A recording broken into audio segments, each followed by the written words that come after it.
రాష్ట్రం ఏర్పాటు తర్వాత తెలంగాణ రాష్ట్రంలో అనేక రకాలైన మార్పులు, అనేక రకాలైన సంఘర్షణలు, అనేక రకాలైన ప్రతిఘటనలు, ఇలా రకరకాల అంశాల తర్వాత ఏ నినాదంతో అయితే నీళ్లు, నిధులు, నియామకాలు, సామాజిక తెలంగాణ అనే నినాదంతో మనం తెలంగాణ తెచ్చుకున్నాము.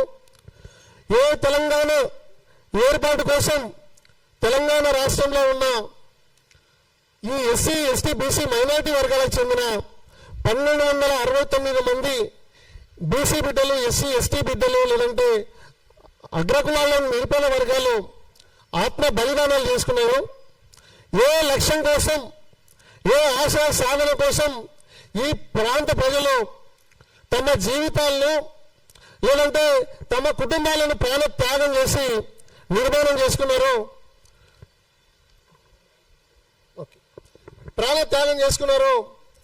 ఆ లక్ష్యం నెరవేరకుండా ఇప్పటికి కూడా ఉమ్మడి ఆంధ్రప్రదేశ్ రాష్ట్రంలో ఎట్లాంటి పరిస్థితులు ఉన్నాయో, ప్రత్యేక తెలంగాణ రాష్ట్రం ఏర్పాటు తర్వాత కూడా ఈ ఎస్సీ, ఎస్టీ, బీసీ మైనారిటీ వర్గాల్లో వాళ్ళ జీవితాల్లో ఎట్లాంటి మార్పులు లేవు.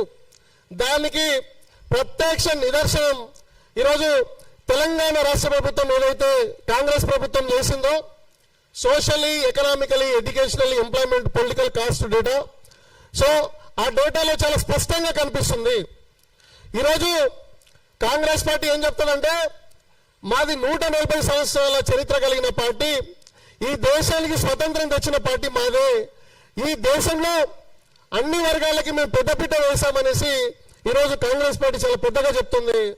అట్లాగే ఈ ఉమ్మడి ఆంధ్రప్రదేశ్ రాష్ట్రాన్ని కూడా దాదాపు 60 సంవత్సరాలు పాలించిన పార్టీ కూడా ఈ కాంగ్రెస్ పార్టీనే. కానీ ఈరోజు కాంగ్రెస్ పార్టీ వాళ్ళు చెప్పిన మాటలకి లేదంటే వాస్తవ పరిస్థితులకి చాలా భిన్నంగా కనిపిస్తుంది.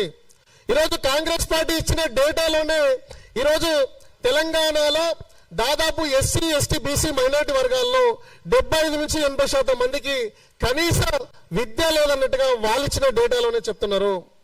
అట్లాగే వైద్య సదుపాయాలు లేవు. ఈరోజు తెలంగాణలో దాదాపు 70 నుంచి 80% మంది ఎస్సీ, ఎస్టీ, బీసీ మైనారిటీ వర్గాలకు చెందిన వాళ్ళు ఈ రోజు కూడా నిరుపేద వర్గాలుగా, ఈ రోజు కూడా సంవత్సరానికి ₹1,00,000 ఆదాయం లేకుండా కూడా బతుకుతున్న కుటుంబాలు లేదంటే వర్గాలు ఈరోజు అనేకం కనిపిస్తున్నాయి. అది మాత్రమే కాకుండా ఈరోజు తెలంగాణలో అంటే వాళ్ళ జీవన ప్రమాణాలు అనేటివి ఈ ఎస్సీ, ఎస్టీ, బీసీ మైనారిటీ వర్గాల్లో దాదాపు 80% మంది పూర్తిగా ఈరోజు నిరుపేద వర్గాలుగా దేశానికి స్వతంత్రం రాకముందు ఎట్లాంటి జీవనం గడిపిందో ఈ రోజు కూడా అట్లాగే ఉంది. అట్లాగే ఈరోజు వైద్యం విషయంలో కావచ్చు, ఈరోజు ఉద్యోగాల విషయంలో కావచ్చు, లేదంటే వాళ్ళ యొక్క ఆత్మగౌరవానికి సంబంధించిన త్రాగునీటి సదుపాయాలు కావచ్చు, లేదంటే వాళ్ళు నివసించే ఇళ్ల విషయంలో కావచ్చు, లేదంటే వాళ్ళ పిల్లలకు సంబంధించిన ఉన్నతమైన చదువుల విషయంలో కావచ్చు, ఈరోజు ఈ ఎస్సీ, ఎస్టీ, బీసీ మైనారిటీ వర్గాలకు సంబంధించి కాంగ్రెస్ ప్రభుత్వం 75 ఏళ్లలో ఎట్లాంటి మార్పులు చేయలేదనే విషయాన్ని వాళ్ళు చాలా స్పష్టంగా వాళ్ళు ఇచ్చిన డేటా ఆధారంగానే మనకు కనిపిస్తుంది. ఇక అది మాత్రమే కాకుండా ఈరోజు కాంగ్రెస్ ప్రభుత్వం తీరు ఇట్లా ఉంటే ఈరోజు బీఆర్ఎస్ ప్రభుత్వం ఏం చెప్తుంది, నమస్కారం, మాది ప్రత్యేక తెలంగాణ రాష్ట్రం ఏర్పడిన తర్వాత తెలంగాణ అనేది బంగారు తెలంగాణ అయింది. తెలంగాణలోని పర్ క్యాపిటల్ ఇన్కమ్ అనేది ప్రతి వ్యక్తి 2024-25 ఏదైతే రిపోర్ట్స్ డేటా ఉందో అంటే ఈ తెలంగాణ పౌరులు కాంగ్రెస్ ప్రభుత్వం, బీఆర్ఎస్ ప్రభుత్వం మాది బంగారు తెలంగాణ, ఇది బంగారు తెలంగాణలో తెలంగాణ పౌరుడి పర్ క్యాపిటల్ అనేది 4,26,000 చూపిస్తుంది అనేసి కేటీఆర్ గారు, కేసీఆర్ గారు, హరీష్ రావు గారు అనేక వేదికల మీద చెప్తున్నారు.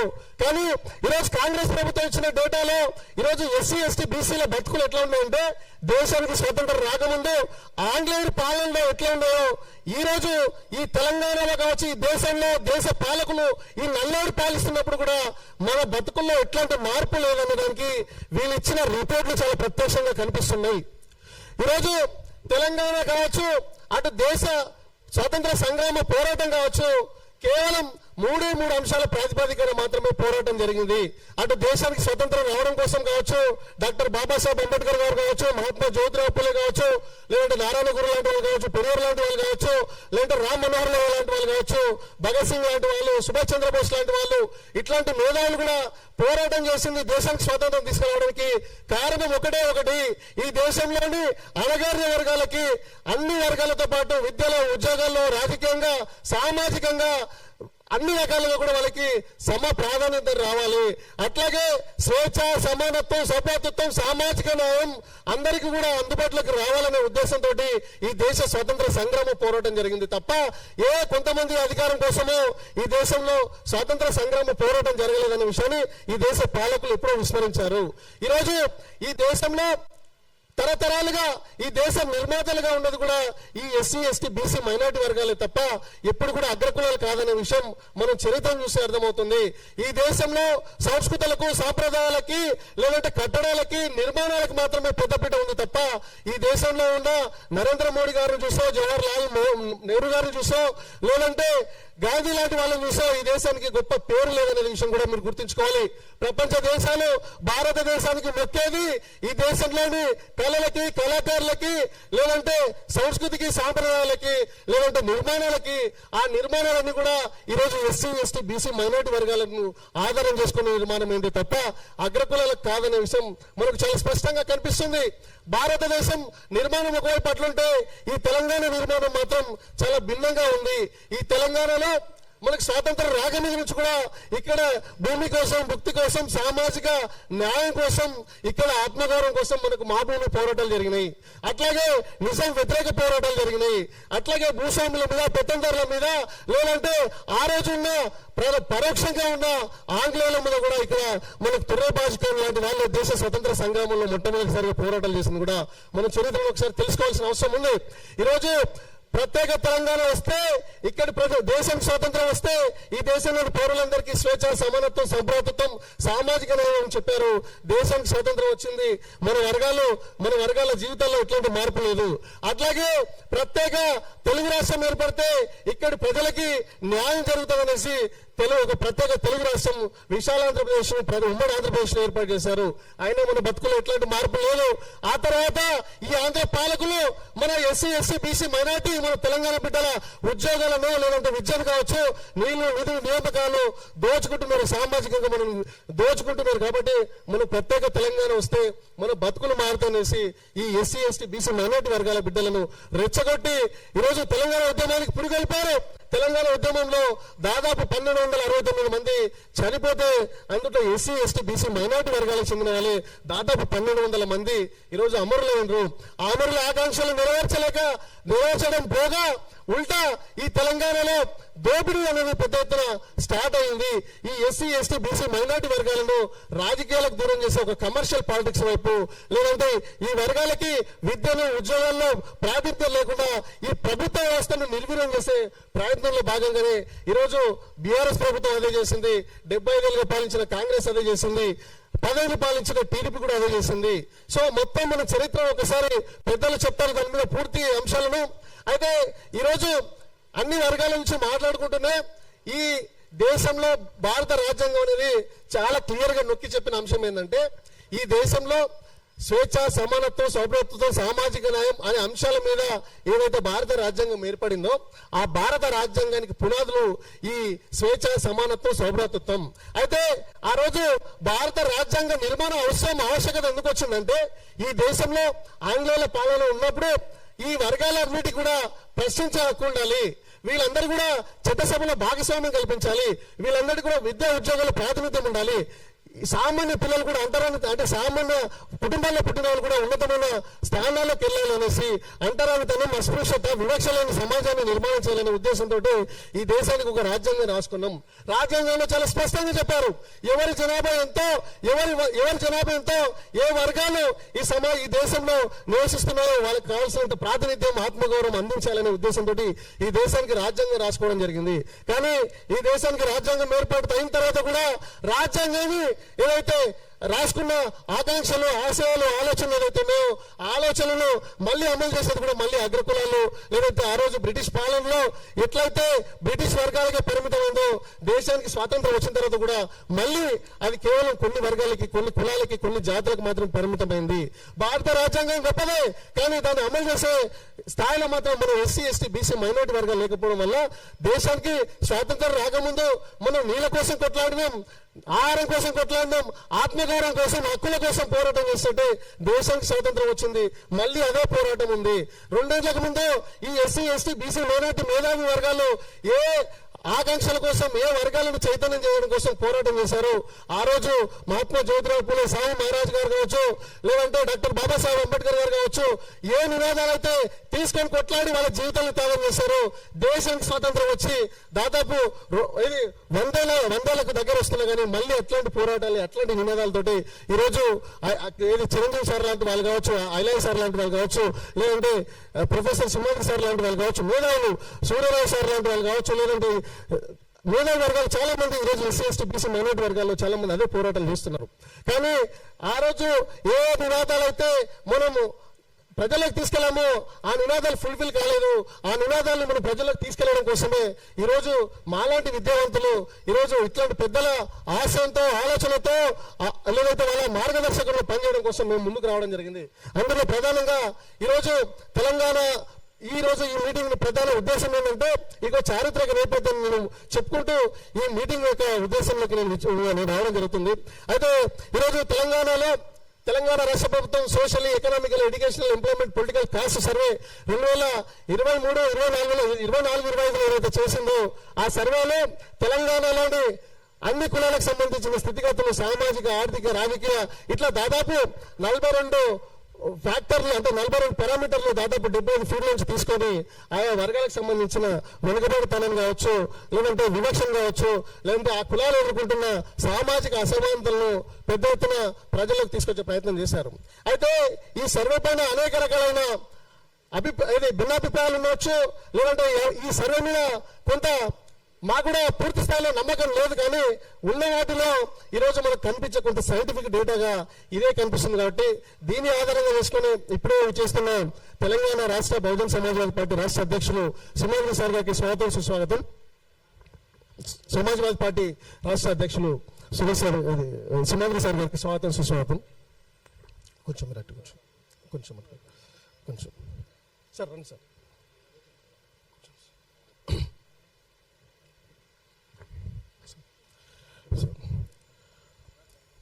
సార్ కూర్చోండి.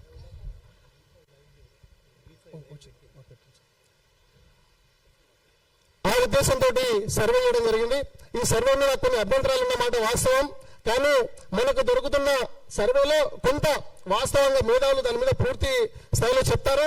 ఇంకా ఈ సర్వే ఎందుకు వచ్చింది, దీని చారిత్రక నేపథ్యం ఏంటి, మరి ఈ సర్వేలో ఉన్న అంశాలు ఏంటి అనే అంశాలను పూర్తి స్థాయిలో అందరూ కూడా అన్ని విషయాలు చెప్తారు.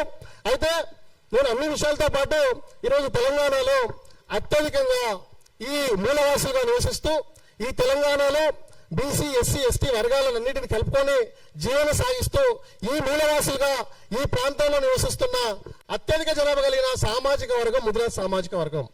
ఈరోజు తెలంగాణ రాష్ట్రం ఏర్పాటులో కూడా దాదాపు 81 మంది ముదిరాజ్ కులానికి చెందిన ముదిరాజ్ బిడ్డలు ఈ తెలంగాణలో ఆత్మ బలిదానం చేసుకోవడం జరిగింది. ముదిరాజులు దేశ స్వాతంత్ర సంగ్రామంలో ఉన్నారు. అట్లాగే ఉమ్మడి ఆంధ్రప్రదేశ్ రాష్ట్రానికి సంబంధించిన పోరాటాల్లో ఉన్నారు. అట్లాగే 1969 తొలిదశ ఉద్యమంలో 369 మంది ఈ మన తెలంగాణ బిడ్డలు ఈరోజు ఆ ఆంధ్ర పాలకులు పిట్టలను కాల్చినట్టు కాల్చి చంపితే వాళ్ళు ఏ నినాదం కోసం అయితే, ఏ ఆశయం కోసం అయితే, ఏ ఆలోచన కోసం అయితే ఈ తెలంగాణ కోసం వాళ్ళు అమరులైన ప్రాణత్యాగం చేశారు. ఆ ప్రాణత్యాగాలను, అమరత్వాన్ని, ఆకాంక్షలను, ఆశయ సాధనని భవిష్యత్ తరాలకు అందించాలని నెల్లి లక్ష్మీనారాయణ గారు ముదిరాజు బిడ్డ మన అసెంబ్లీ ఎదురుగా ఉన్న అమరవీరుల స్థూపానికి ఆ రోజు శంకుస్థాపన చేయడం జరిగింది. ఆ రోజున్న ఆంధ్ర పాలకులు నెల్లి లక్ష్మీనారాయణ గారు, మీరు మేయర్గా ఉన్నారు, మీకు అవసరమైతే పార్టీలో లేదంటే ప్రభుత్వంలో పెద్ద ఎత్తున మీకు అవకాశాలు కల్పించి మీకు ఉన్నతమైన స్థానం ఇస్తాం, లేదంటే పెద్ద పదవులు ఇస్తాం, మీరు తెలంగాణ వాదానికి కొంచెం దూరంగా ఉండేటట్టు కూడా నా ప్రాణాలు పోయినా సరే నాకు పదవులు అవసరం లేదు, నా జాతి, నా తెలంగాణ జాతి ఆత్మగౌరవం ముఖ్యమనేసి ఆ రోజు ఆయనకు షూట్ అండ్ ఆర్డర్స్ పాస్ చేసినా కానీ వాటిని ఎదుర్కొని మన ముదిరాజ్ బిడ్డ ఈరోజు అమరవీరుల స్తూపానికి శంకుస్థాపన చేశారు. ఆయనని శంకుస్థాపన చేసే పాపానికి పదవి నుంచి తొలగించడం కాకుండా చెంచల్గూడ జైల్లో కూడా ఆయన జైలుకు పంపించే ప్రయత్నాలు కూడా చేశారు. ఆయన చనిపోయారు కూడా ఈ తెలంగాణ కోసం పోరాటం చేశారు. అట్లాగే మలిదశ ఉద్యమం స్టార్ట్ అయినప్పుడు ఈరోజు పోలీస్ కృష్ణన్న ఇక్కడ కామారెడ్డిలోని బిఎస్ఎన్ఎల్ టవర్ ఎక్కేసి ఆయన నా తెలంగాణ వస్తే ఇక్కడ ప్రజల యొక్క ఏదైతే ఆకలి బాధలు లేదంటే పేదరికం వివక్ష అంతరంతరం పోయి అన్ని వర్గాలకు, నా ఎస్సీ ఎస్టీ బీసీ వర్గాలకు మరి ముఖ్యంగా నా జాతి బిడ్డలకు న్యాయం జరుగుతుంది వేసి ఈరోజు తెలంగాణ మలిదశ ఉద్యమంలో తొలి అమరుడుగా గన్ను కాల్చుకొని చచ్చిపోయిన మన పోలీస్ కృష్ణ యొక్క త్యాగాన్ని కూడా ఈ తెలంగాణ రాష్ట్రం ఏర్పడిన తర్వాత మాకు రాలేదు. ఈ రోజు 2014 నుంచి 2023 వరకు కూడా ముదిరాజ్ కులం నుంచి ఈ రోజు మా జనాభా ప్రభుత్వం చెప్తున్న లెక్కల ప్రకారం 26,36,641 అని చెప్పినా మా జనాభా ప్రకారం మాకు రావాల్సిన ఎమ్మెల్యేలు కనీసం 8 నుంచి 12 ఎమ్మెల్యే స్థానాలు మాకు ఉండాలి. కానీ తెలంగాణ రాష్ట్రం ఏర్పడిన తర్వాత కూడా మా ముదిరాజ్ కులం నుంచి కేవలం ఒక్కొక్క ఎమ్మెల్యేలు గెలుస్తున్నారు. మమ్మల్ని రాజకీయంగా చేరదీసే పార్టీలు కూడా మమ్మల్ని వంచే ప్రయత్నం చేశారు. ఈరోజు ముదిరాజ్ బిడ్డలంటే కేవలం ఓటు బ్యాంక్ రాజకీయాలుగా చూస్తున్నారు. ఈరోజు ముదిరాజ్ కులం పేరు చెప్పుకొని రాజకీయ పార్టీల వంచన చేరే కొంతమంది కుల సంఘాల నాయకులు కూడా కులాన్ని తీసుకెళ్లి రాజకీయ పార్టీల దగ్గర తాకట్టు పెట్టే ప్రయత్నం చేశారు తప్ప వాళ్ళ స్వార్థం కోసం, వాళ్ళ పదవుల కోసం, వాళ్ళ ల్యాండ్ సెటిల్మెంట్ల కోసం, వాళ్ళ రాజకీయ భవిష్యత్తు కోసం, వాళ్ళ పిల్లల రాజకీయ ఎదుగుదలకు చూశారు తప్ప తెలంగాణ రాష్ట్రంలో ఉన్న 40 లక్షల మంది ముదిరాజ్ బిడ్డల వాళ్ళ యొక్క గోసను చూడలేదు, వాళ్ళ యొక్క కన్నీలను చూడలేదు, వాళ్ళ యొక్క ఆవేదన చూడలేదు. నా జాతి బిడ్డలు ఈరోజు ఎదుర్కొంటున్న వివక్షను కూడా ఈరోజు రాజకీయ పార్టీలు దృష్టి పెట్టుకోలేదు. అట్లాగే ఈ కుల సంఘ నాయకులు కూడా వాటిని పట్టించుకునే పరిస్థితి లేదు. కాబట్టి ఈరోజు నా జాతి బిడ్డలు జరుగుతున్న అన్యాయాల మీద మాలాంటి విద్యావంతులు ఈరోజు చదువుకొని ఈరోజు నేను వెళ్ళి ఉద్యోగం చేసుకుంటే నా కుటుంబం భయపడితే తప్ప నా జాతి బిడ్డల కన్నీళ్లు దూర్చే వాళ్ళు ఎవరు, ఆవేదన అర్థం చేసుకునే వాళ్ళు ఎవరు? నా జాతి బిడ్డలకు రాజకీయంగా, ఆర్థికంగా, విద్యా ఉద్యోగాల్లో సామాజికంగా గౌరవం సాధించాలంటే ఎవడో ఒకరు త్యాగం చేయాలి. కాబట్టి ఆ త్యాగాన్ని అది నేనేందుకు కాకూడదు. ఈ దేశం కోసం, ఈ తెలంగాణ కోసం, ఈ సమాజం కోసం ఎంతో మంది త్యాగాలు చేశారు. వాళ్ళ త్యాగాలతో పోల్చుకుంటే మా త్యాగం చాలా చిన్నదనే ఉద్దేశంతో అన్నిటిని వదిలేసుకొని అన్ని రకాలుగా ఇబ్బందులు, వేధింపులు, అవమానాలు, అక్రమ కేసులు, అన్యాయాలు ఎన్ని చేసినా కానీ నిలబడి నా జాతి ప్రజలను ప్రయోజనం చేకూర్చడం కోసం మేము పోరాటం చేస్తున్నాం. అందులో భాగంగానే పెద్దల సపోర్ట్ తోటి బీసీ సమాజం చైతన్యం చేయాలని ఇట్లాంటి పెద్దలు కూడా తమ జీవితాన్ని, తమ కుటుంబాన్ని, తమ ప్రయోజనాలన్నింటిని పక్కన పెట్టేసి ఈరోజు సమాజం కోసం పోరాటం చేస్తున్న ఇట్లాంటి మహనీయుల యొక్క ఆదర్శాలను, ఆలోచనలను వాళ్ళ మార్గనిర్దేశంలో చేస్తూ మా పోరాటాలు ముందుకు తీసుకెళ్లే ప్రయత్నం చేస్తున్నాం. అయితే ఈరోజు ఇక్కడ ప్రధానంగా ఎస్సీ, ఎస్టీ, బీసీ, మైనారిటీ వర్గాల్లో ఈరోజు దేశానికి స్వాతంత్రం వచ్చినా కానీ, ప్రత్యేక తెలంగాణ వచ్చినా కానీ, ఉమ్మడి ఆంధ్రప్రదేశ్ రాష్ట్రం ఏర్పాటైనా కానీ ఎట్లాంటి మార్పు లేదు. అయితే ఈరోజు ఏ కులమైనా తమ జరుగుతున్న అన్యాయాన్ని పూర్తి స్థాయిలో లోతుగా విశ్లేషణ చేసి ఆ కులానికి సంబంధించిన వెనుకబాటుతానని పూర్తి స్థాయిలో ఒక పోస్టుమార్టం రిపోర్ట్ చేసిన తర్వాత దాన్ని ఎట్లా చైతన్యం చేయాలి, ఇది ఎట్లా ప్రగతి పథకంలోకి తీసుకెళ్లాలనే ఉద్దేశంతో అందరూ కూడా, అన్ని కులాలు కూడా ఆయా వర్గాల్లో ఉన్న పేదరికాన్ని కానీ, లేదంటే అంచువేతను కానీ, వివక్షను కానీ, రాజకీయ వెనుకబాటుతనాన్ని కానీ ఇట్లాంటి అన్ని అంశాల మీద రకరకాలుగా వేదికలు ఏర్పాటు చేసి వాటిని ప్రజలకు తీసుకెళ్లాలి.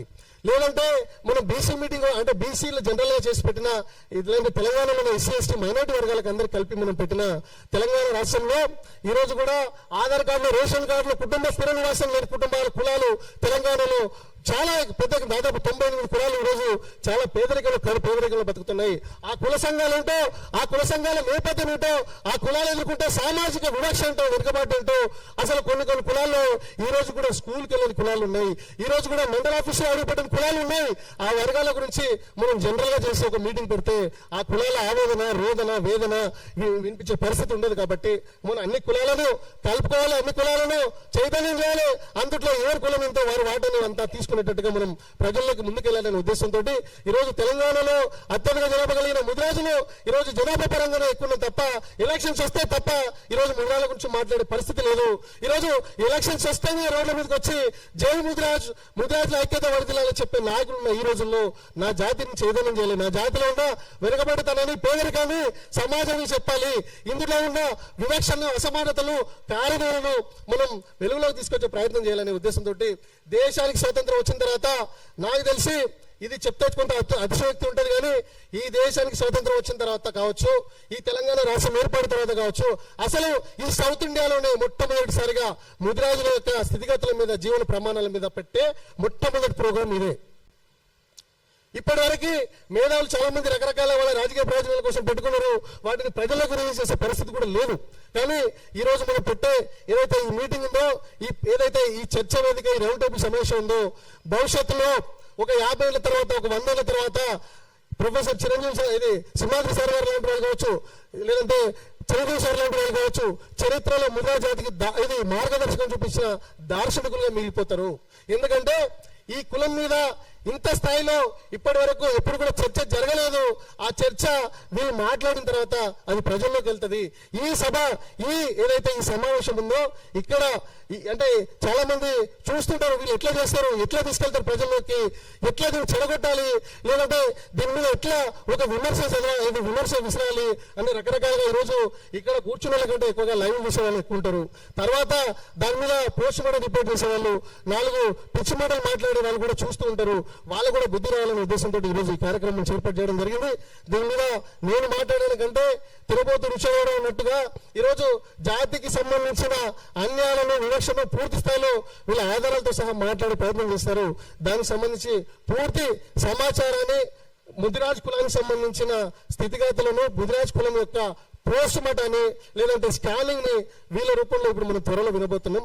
అయితే ముందుగా పెద్దలు ఇక్కడికి విచ్చేసినందుకు వాళ్ళకి మరొకసారి చెప్పడంతో స్వాగతం పలుకుతూ, ఇప్పుడు ఈ ముదిరాజ్ కులానికి సంబంధించిన ఏదైతే ఒక అంశం ఉందో, దీనిని మనం ముందుకు తీసుకెళ్ళడానికి ముందు ఏదైతే కామారెడ్డి బీసీ డిక్లరేషన్ లో బీసీలకి 42% రిజర్వేషన్ స్థానికంగా ఇస్తామని చెప్పేసి దాన్ని కాంగ్రెస్ ప్రభుత్వం కానీ, బీజేపీ కానీ, బీఆర్ఎస్ కానీ వాళ్ళు ఓడు ఇచ్చినట్టు ఉన్నాడు, ఓడు గుంజుకున్నట్టు ఉన్నాడు, ఓడు ఏడ్చినట్టు ఉన్నాడు, 3 పార్టీలు కూడా బీసీలకు అన్యాయం చేసే ప్రయత్నం చేశారు. దానిని పట్టుకొని ఈరోజు ముందుకెళ్తూ 42% బీసీ రిజర్వేషన్ల మీద పెద్ద ఎత్తున పోరాటం చేస్తున్న ఈరోజు మన వీణన్న గారి నుంచి ఈ సభను స్టార్ట్ చేద్దాం. ఎందుకంటే రిజర్వేషన్లు తెగితేనే మనకు ఇక్కడ నుంచి స్టార్ట్ అవుతుంది. కాబట్టి ముందు వీణన్న నుంచి మనం ప్రసంగాన్ని స్టార్ట్ చేద్దాం.